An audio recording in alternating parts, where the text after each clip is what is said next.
Asia কাপে ভারতের ঐতিহাসিক জয় দেশের ক্রীড়া ইতিহাসে এক স্মরণীয় অধ্যায় হিসেবে স্থান করে নিয়েছে।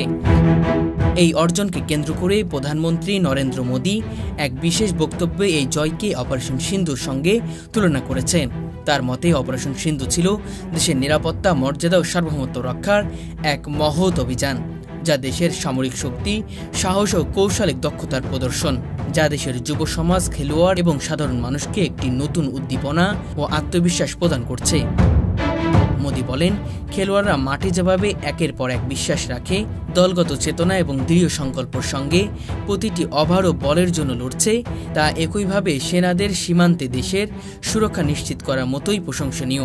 এই জয়ের মাধ্যমে ভারতীয় ক্রিকেটাররা দেখিয়েছে যে কঠিন পরিস্থিতিতেও ধৈর্য, একাগ্রতা এবং ন্যায্য কৌশল প্রয়োগ করে সর্বোচ্চ ফলাফল অর্জন করা সম্ভব। এশিয়া কাপের প্রতিটি ম্যাচ ছিল এক অনন্য উদাহরণ। ক্রিকেট মনোবল, কৌশলগত পরিকল্পনা, প্রতিপক্ষে পরাজিত করার পেছনে কেবল খেলার কৌশল নয়, দেশের জন্য আত্মত্যাগ ও গৌরববোধ কাজও করছে। মোদী জোর দিয়ে বলেন, দেশের যুব সমাজ আজ এই ক্রিকেটারদের দেখে অনুপ্রাণিত হচ্ছে, যেন তারা নিজের জীবনের প্রতিটি ক্ষেত্রে একটি ধৈর্য, দৃঢ়তা ও সাফল্যের মনোভাব নেবে। প্রধানমন্ত্রী আরও বলেন, অপারেশন সিন্ধুর মতোই এশিয়া কাপ জয়ও ভারতের আন্তর্জাতিক অবস্থানকে নতুন মাত্রা দিয়েছে।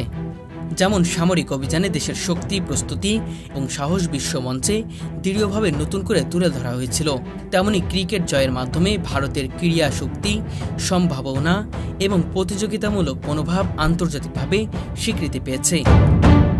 মোদী মনে করিয়ে দেন, জয় শুধু তাত্ত্বিক অর্জন নয়, এটি ভারতীয় আত্মবিশ্বাস এবং একাত্মতার প্রতীক। তিনি বলেন, দেশের প্রতিটি নাগরিক আজ এই জয়কে শুধু আনন্দের কারণ নয়, বরং দেশের প্রগতির চেতনার উদ্বুদ্ধ হওয়ার একটি উদাহরণ হিসেবেও দেখছেন।